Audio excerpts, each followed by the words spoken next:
नमस्कार दोस्तों, भाई स्वागत है आपका अपने चैनल विविध वैदिक वे में। तो भाई आज हम करने वाले हैं पॉलिटी के प्रश्न, और ये वो प्रश्न होने वाले हैं जो आपके 2025 और 24 और 21 तक के जो एग्जाम में आए हुए हैं। देखो ये आपका प्रश्न दिख रहा होगा यूपी पीएससी का, और यहाँ आपको दिख रहा होगा यूपी कांस्टेबल का, और नीचे जाओगे तो आपको सारे पैट का जो भी महत्वपूर्ण प्रश्न है जो पॉलिटी का है, किस प्रकार से पॉलिटी आपके एग्जाम में, यूपी के एग्जाम में खासकर पूछी जा रही है, हम उसको हम यहाँ कवर करने वाले हैं मेरे साथियों।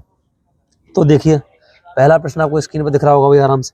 नगर पालिकाओं में सीधे चुनाव से आने वाले कुल सदस्य संख्या का कितना स्थान महिलाओं के लिए है? मतलब जो नगर पालिका में सीधे चुनाव होते हैं उसमें महिलाओं का स्थान कितना है, वो पूछा गया था आपसे। तो भाई इसका आंसर क्या होगा? इसका आंसर 1/3 इसका आंसर हो जाएगा। कितना स्थान है? 1/3 इनका स्थान होगा। प्रश्न नंबर 2 देखिए, 2 में क्या पूछा था आपसे? किस अनुसूची में संघ सूची, राज्य और समवर्ती सूचियों का उल्लेख है? शक्तियों का बंटवारा कहाँ पे आपका? ये 7वीं अनुसूची में, सबको पता है 3 अनुसूचियां होती हैं, संघ, राज्य और समवर्ती। ठीक है, और इसमें आपको एक चीज याद रखनी है, जो भी आपके वित्त आयोग हैं उनके अध्यक्षों के बारे में समझ लेना है आपको। इसमें आपसे 2025 में आपको 11वें वित्त आयोग के बारे में पूछा था कि 11वें वित्त आयोग के आपके अध्यक्ष कौन है, बताइए। ये पूछा था 11वें का। तो आपको 11, 12, 13, 14, 15 इनके सभी के वित्त आयोग के अध्यक्षों के बारे में आपको याद होना चाहिए। 11वें के कौन थे? Professor A.M. खुसरो जी थे। चलिए अब आपसे एक प्रश्न और पूछा था कि नेपाली, डोगरी, बोडो और भोजपुरी में कौन सी भाषा 8वीं अनुसूची में शामिल नहीं है? आपको पता है भोजपुरी तो भाई नहीं है, भोजपुरी ये भाषा आपकी 8वीं अनुसूची में शामिल नहीं है, ये आपसे पूछा गया था सीधा सीधा। चलिए कोई बात नहीं, अब देखते हैं इसको। 42वें संविधान संशोधन द्वारा कौन से शब्द जोड़े गए थे? आपको मालूम है, आराम से सब बता देंगे। समाजवादी, धर्मनिरपेक्ष, अखंडता, ठीक है ना, ये सब जोड़े गए थे। भारतीय संविधान के किस अनुच्छेद के तहत राष्ट्रीय आपातकाल की घोषणा कर सकता है? अब राष्ट्रीय आपातकाल की बात हो रही है, इसमें राष्ट्रपति राष्ट्रीय आपात की घोषणा 352 में कर सकते हैं। और ये याद कर लेना, 352 याद कर लेना, 356 याद कर लेना, ये क्या है? राष्ट्रपति शासन से संबंधित है। और 360 क्या है? वित्तीय आपातकाल। ये आपको याद कर लेने, ये भाई ऐसे प्रश्न जो आपके आते हैं, ठीक है ना। अब देखो इसे देखते हैं अगला प्रश्न। ये आपका यूपी कांस्टेबल का प्रश्न है, ये वाला भी और ये वाला भी, दोनों, ठीक है ना। एक था, किस संस्था का कार्य, मुख्य कार्य राष्ट्रीय विकास रणनीतियां तैयार करना है? क्या करता है? राष्ट्रीय विकास रणनीति तैयार करता है। तो ये कौन सा करता है? नीति आयोग। अब नीति आयोग से पहले हमारा क्या था? योजना आयोग था, ठीक है ना। ये आपको चीजें मालूम होनी चाहिए। अब देखो अगला प्रश्न क्या पूछा गया? राज्य में मानवाधिकार आयोग का स्थापना किस कानून के तहत की जाती है? राज्यों में जो मानवाधिकार आयोग है वो कौन सा है? वो राष्ट्रीय मानवाधिकार संरक्षण अधिनियम के तहत की जाती है। 1993 वाले के तहत हमारे राज्यों में मानवाधिकार आयोग की स्थापना की जाती है, ठीक है। ये तो भाई आएगा, और आपके यूपीएसआई के सिलेबस में ये चीज है। राष्ट्रीय मानवाधिकार आपका है, आपको राज्य मानवाधिकार आयोग और राष्ट्रीय मानवाधिकार आयोग के बारे में अच्छे से नॉलेज होनी चाहिए। चलो इसे पढ़ते हैं आगे। एक और प्रश्न आ गया आपका यूपी कांस्टेबल में। राष्ट्रीय मानवाधिकार आयोग के अध्यक्ष और सदस्यों की नियुक्ति किसके द्वारा की जाती है? सबको पता है राष्ट्रपति के द्वारा नियुक्ति की जाती है, ठीक है जी। आप संविधान के किस भाग में मौलिक अधिकारों की 6 व्यापक श्रेणियां को पाएंगे? अब मौलिक अधिकारों की 6 व्यापक श्रेणी आपके भाग 3 में दे रखी है, ठीक है ना। भाग 3 में दे रखी है, पहले 7 थी अब 6 कर दी है, क्योंकि हमारा संपत्ति का अधिकार हटा दिया गया है। चलिए, उर्दू, अंग्रेजी और तमिल में से कौन सी, देखो ये कई बार यहाँ भी आ गया। नेपाली और भोजपुरी में से कौन सी नहीं है? भोजपुरी नहीं है। अब फिर आ गया, उर्दू, अंग्रेजी और तमिल में से कौन सी भाषा भारतीय संविधान की 8वीं अनुसूची में शामिल नहीं है? कौन सी शामिल नहीं है? इंग्लिश शामिल नहीं है, अंग्रेजी आपकी शामिल नहीं है साथियों। आगे चलते हैं, आगे क्या बोला आपसे? भारतीय संविधान का कौन सा अनुच्छेद सामाजिक शैक्षणिक रूप से पिछड़े वर्ग से संबंधित है? ये है भाई अनुच्छेद 340, ठीक है ना। चलिए आगे बढ़ते हैं। भारतीय संविधान के अनुसार अनुच्छेद 14 से 18 किस अधिकार संविधान, आपको पता 14 से लेकर 18 तक आपका समता या समानता का अधिकार दे रखा है, ठीक है ना। चलिए आगे देखते हैं हम, आगे क्या बोला है हमसे। भारतीय संविधान के प्रत्येक पृष्ठ के किनारों को किसने डिजाइन किया है? किसने डिजाइन किया? नंदलाल बोस जी ने डिजाइन किया है। ये भी आपको बात ध्यान रख लेनी है साथियों, आराम से। चलिए आगे चलते हैं, आगे क्या दे रखा है हमसे, आगे देखते हैं। अगला प्रश्न हमसे दे रखा है, कौन सी विशेषता राज्यसभा को विधान परिषद से अलग करती है? कौन सी विशेषता है जो राज्यसभा को विधान परिषद से अलग करती है वो है महाभियोग की शक्ति। ठीक है साथियों, क्योंकि भाई राज्यसभा में महाभियोग की शक्ति है पर विधान परिषद में नहीं है। भारत के संविधान में राज्य के नीति निर्देशक तत्व सिद्धांत किस देश के संविधान से, ये भाई ये एवरग्रीन क्वेश्चन है, आयरलैंड। इसको आप पढ़ लेना है तो बड़ा करने और आपको याद भी होगा बहुत सी बच्चों को, ठीक है ना, कोई दिक्कत की इसमें बात है नहीं। ये बहुत महत्वपूर्ण प्रश्न है। भारतीय संविधान के किस संशोधन ने लोकसभा और विधानसभा में जो एंग्लो इंडियन जो होते थे नामांकित, अब उनको समाप्त कर दिया है। वो 104वां संशोधन था, उसके तहत वो व्यवस्था वो समाप्त कर दी है एंग्लो इंडियंस की, ठीक है ना। कौन सा था ये, इंपोर्टेंट सवाल है ये, आपका आने की बहुत प्रबल संभावना है। ठीक है साथियों, चलिए आगे देखते हैं। कौन सा पोर्टल नागरिकों को सर्वोच्च न्यायालय में QR कोड और ई पास के लिए अनुरोध करने की अनुमति देता है? कौन सा पोर्टल है जो नागरिकों को सर्वोच्च न्यायालय में QR कोड और ई पास के लिए अनुरोध करने की अनुमति देता है? वो है सुस्वागतम पोर्टल। कौन सा है? सुस्वागतम पोर्टल आपका है। पोर्टल आप याद कर लेना, जो भी हमारी गवर्नमेंट ने लागू किए हैं, जारी किए हैं, पोर्टलों को पढ़ लेना अच्छे से, पोर्टलों से प्रश्न आते आते हैं आपके, ठीक है ना। भारतीय संघ के प्रधानमंत्री और अन्य मंत्रियों की नियुक्ति किस, ये पता है सबको, 75 में की जाती है। कौन से में? आर्टिकल 75 के तहत होती है।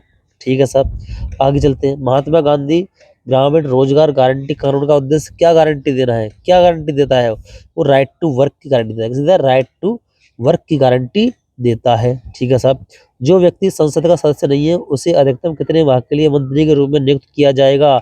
6 माह तक। 6 माह के अंदर उसे सदस्यता लेनी पड़ेगी, राज्यसभा की या लोकसभा की। ठीक है, 6 माह तक वो किया जाएगा। ठीक है साहब, वर्ष 1947 से 49 तक अधिराज्य ने भारत सरकार अधिनियम 1935 किस धारा के तहत कानून बनाए? वो धारा 100 के तहत कानून बनाए। ठीक है साथियों, ये भाई महत्वपूर्ण सवाल है पैट 2023 के, ये आपके यूपीएससी एग्जाम में भी आने की संभावना है।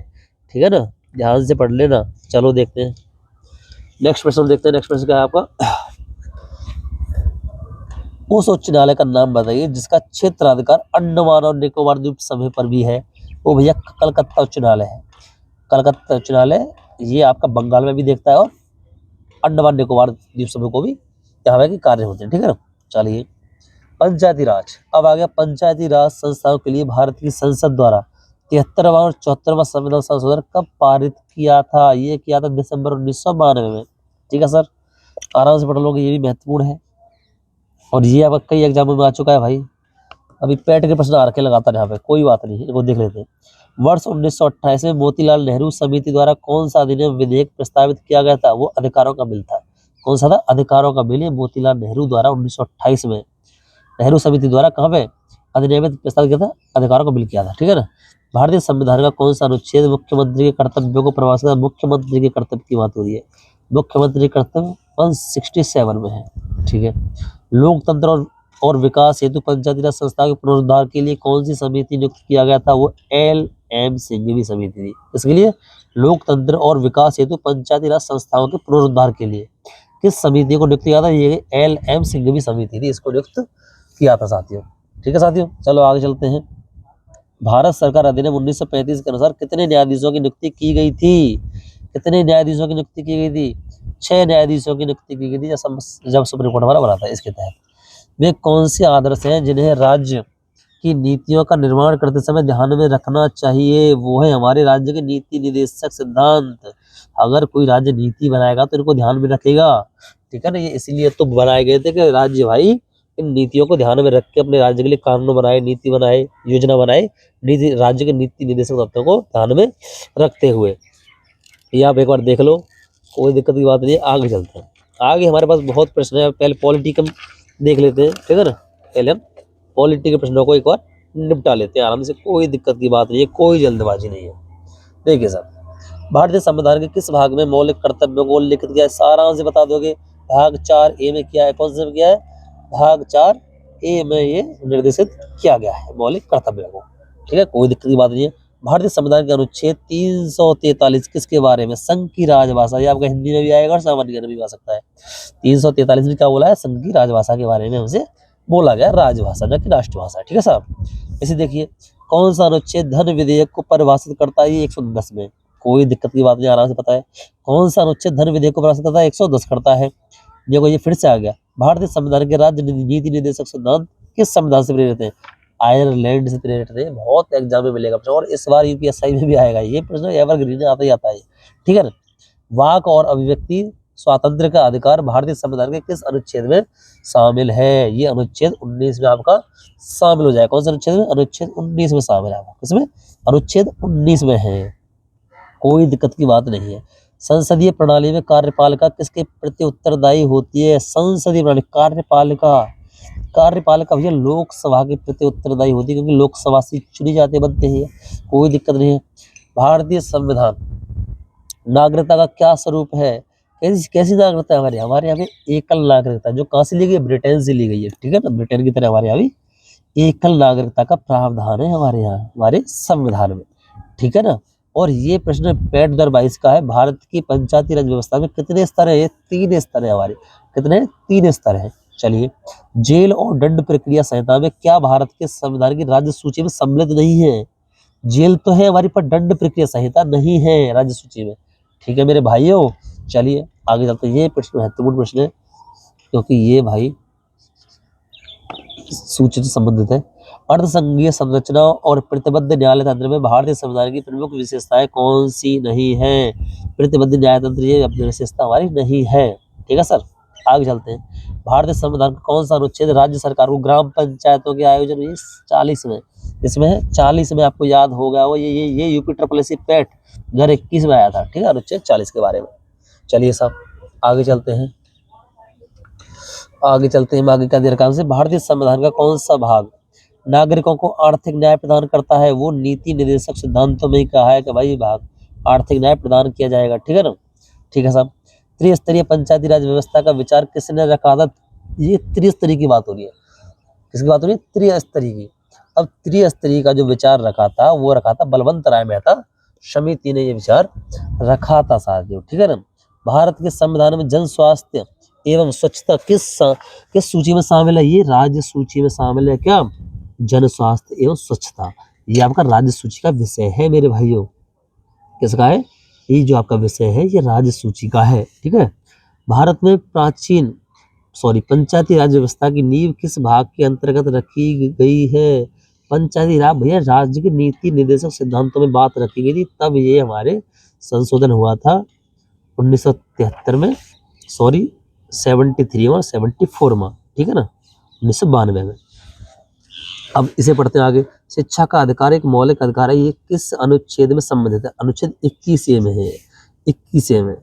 भारतीय संविधान के किस अनुच्छेद में अल्पसंख्यकों के हित निहित है? वो भैया आर्टिकल 29 में अल्पसंख्यकों के हित निहित है, ठीक है, कोई दिक्कत की बात नहीं।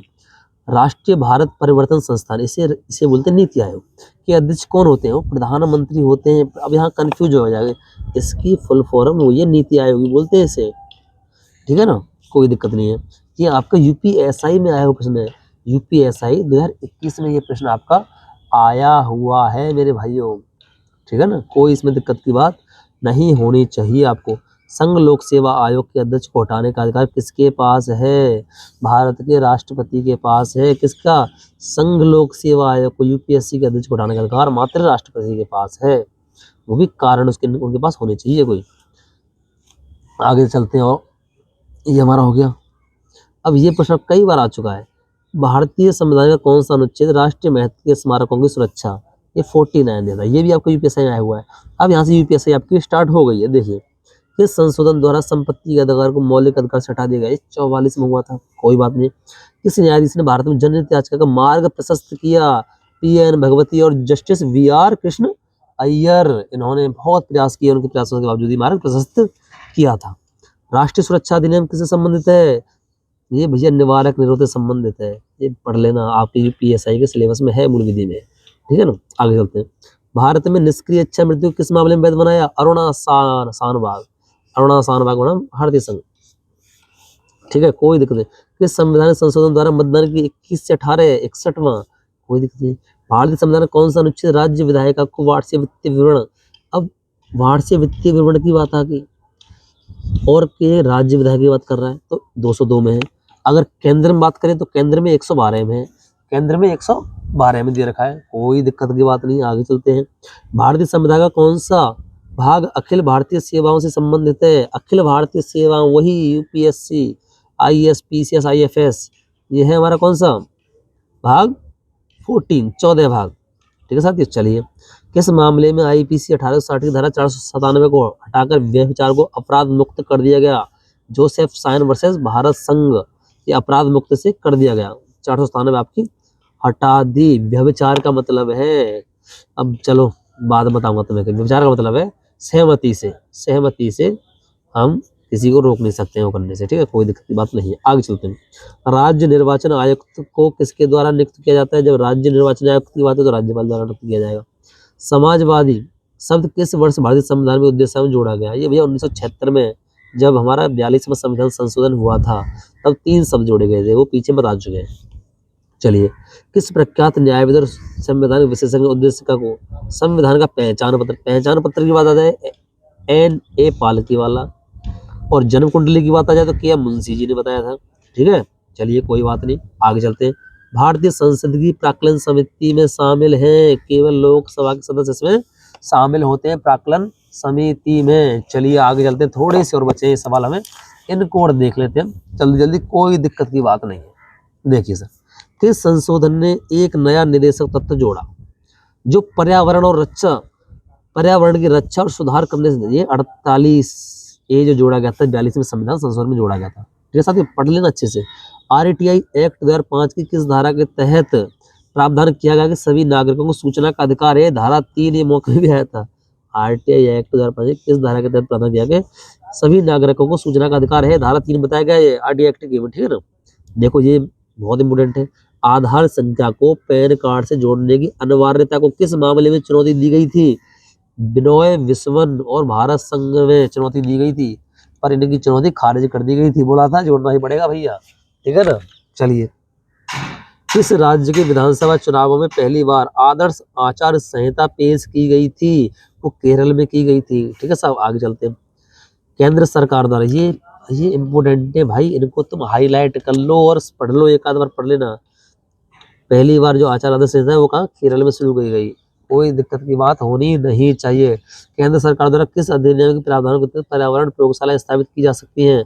पर्यावरण प्रयोगशालाएं वही हैं पर्यावरण संरक्षण अधिनियम के तहत की जा सकती हैं। ये 86 में आया था आपका। चलिए आगे चलते हैं। राष्ट्रीय आपातकाल के दौरान लोकसभा के कार्यकाल को संसद द्वारा कितने वर्ष के लिए बढ़ाया जा सकता है? एक बार में 1 वर्ष के लिए बढ़ा सकते हैं, 1 वर्ष के लिए हम बढ़ा सकते हैं राष्ट्रीय आपातकाल के दौरान लोकसभा के कार्यकाल को। कोई दिक्कत की बात होनी नहीं चाहिए आपको। किस अनुच्छेद में देश से बाहर जाने का अधिकार और देश में वापस आने का, ये 21वें निहित है, ठीक है। राज्य विधायिका के निलंबित या भंग होने पर संसद राज्य के लिए कानून बनाने की शक्ति किसको सौंप सकती है? भारत के राष्ट्रपति को सौंप सकती है। राज्य विधायिका के निलंबित या भंग होने पर संसद राज्य के लिए कानून बना की शक्ति राष्ट्रपति को सौंप सकती है। अब देखिए, मानव अधिकार संरक्षण अधिनियम 1993 की किस धारा के तहत मानव अधिकार परिभाषित है? मानव अधिकारों को कहाँ परिभाषित किया है?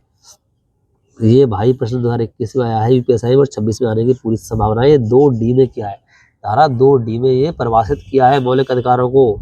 राष्ट्रीय अनुसूचित जाति आयोग किसको एक वार्षिक रिपोर्ट, ये राष्ट्रीय अनुसूचित जाति आयोग है तो वार्षिक रिपोर्ट राष्ट्रपति को देगा। किस मामले में यह माना गया था कि न्यूनतम मजदूरी का भुगतान न करना जरूरी मजदूरी का प्रकार है? ये PUDR बनाम भारत संघ, इस मामले में माना गया था। किस वर्ष में आचार संहिता पहली बार केरल राज्य विधानसभा चुनाव से पहले पेश की गई थी? वो वर्ष 1960 में पेश की गई थी, ठीक है। किस विवाद में भारत के सर्वोच्च न्यायालय का क्षेत्राधिकार मूल और अनन्य है? वह केंद्र और राज्य विवाद, यहाँ इसका मूल अधिकार है और अनन्य अधिकार है इसका क्षेत्राधिकार। कि केंद्र के और राज्य के बीच विवाद होगा तो उसका निपटारा हमारा सुप्रीम कोर्ट ही करेगा, सर्वोच्च न्यायालय ही हमारा करेगा साथियों, ठीक है ना। चलो आगे चलते हैं। आगे हमसे क्या बोला है? आगे हमसे बोला है भारतीय संविधान की प्रस्तावना में न्याय की अवधारणा को कहाँ से लिया गया है? रूसी क्रांति से आपको लिया गया है न्याय की अवधारणा को, ठीक है ना। सूचना का अधिकार अधिनियम 2005 द्वारा किस कानून को निरस्त किया गया था? वो FI अधिनियम 2002 को निरस्त किया गया था सूचना के, इससे पहले हमारा ये था, ठीक है। आगे चलते हैं, 2002 वाला अधिनियम। अब देख आगे चलते हैं। सर्वोच्च न्यायालय किस शक्ति के द्वारा किसी भी व्यक्ति द्वारा संबोधित पत्र को रिट में परिवर्तित कर सकता है? किसी भी व्यक्ति द्वारा संबोधित पत्र को रिट में परिवर्तित कर सकता है। ये पत्रात्मक अधिकार क्षेत्र है उसका, किसका? सुप्रीम कोर्ट का, हमारे का। ये पढ़ लेना, और ये आपका ये भी पढ़ लेना 2005 जो RTI अधिनियम है इसकी जगह आया था, ठीक है ना। कौन सा अनुच्छेद मौलिक अधिकारों पर राष्ट्रीय आपातकाल के प्रभाव का वर्णन करता है? वो है अनुच्छेद 358 और 359। ठीक है ना, ये बताते हैं कि कौन सा मौलिक अधिकार हमारा कब खत्म होगा, कौन से हमारे ऑटोमेटिक हो जाएंगे और किसको हम निलंबित कर सकते हैं। तो ये हमारा क्या है, कौन सा मौलिक अधिकार है? 358 359 में आर्टिकल बोला हुआ है। राष्ट्रीय आपातकालीन घोषणा के दौरान कौन सा अनुच्छेद स्वतः निलंबित हो जाएगा? वो 19 हमारा स्वतः हो जाएगा। किसी राज्य का महाधिवक्ता किसके प्रसाद पर्यंत अपना पद धारण करता है? महाधिवक्ता है राज्य का, तो भाई राज्यपाल का होगा। ठीक है, भारतीय संविधान की अनुसूची में कुल संख्या है, अनुसूचियां कितनी है भारतीय संविधान में? 12 है, पहले 8 थी। ठीक है, ध्यान कर लेना, आराम से पढ़ लेना। आगे चलते हैं। जीएसटी के लिए संविधान संशोधन के परिणाम स्वरूप संविधान में कौन सा अनुच्छेद डाला गया? अनुच्छेद 240 ए डाला गया जीएसटी के लिए। भारत के प्रधानमंत्री की नियुक्ति कौन करता है? ये 2020 का प्रश्न है। राष्ट्रपति जी नियुक्ति करते हैं। ये साथियों हमने 2021, 20 और ये पॉलिटी के कुछ महत्वपूर्ण प्रश्न थे जो कि आपके रिपीट हमें लगे, महत्वपूर्ण लगे, जो कि आपके एग्जाम में आ सकते हैं, वो हमने आपको करवा दिए हैं मेरे साथियों, वो हमने आपको करवा दिए हैं। आपने को ये 2-3 बार पढ़ लेना, आपको अच्छे से याद हो जाएंगे। बाकी आप और अच्छे जो पॉलिटी पढ़ रहे हैं उसको पढ़ते रहो। बाकी हम अगली वीडियो में ये इकोनॉमिक्स के क्वेश्चन का करवा देंगे, उससे सामान्य विज्ञान के करवा देंगे, फिर उससे अगली वीडियो में हम आपको सामान्य विज्ञान की जो महत्वपूर्ण उससे हम प्रश्नों का आपको करवा देंगे साथियों। फिर आपकी हम पॉलिटी आपको, अगर आप चाहोगे तो हम आपको करवा देंगे पॉलिटी, कोई दिक्कत बात नहीं है, अच्छे से आपको। ठीक है ना, एक एक आर्टिकल आपको याद करवा देंगे, कोई दिक्कत की बात नहीं है। आप हमारी चैनल से जुड़ जाइए और सब्सक्राइब कर लीजिए चैनल को। धन्यवाद साथियों।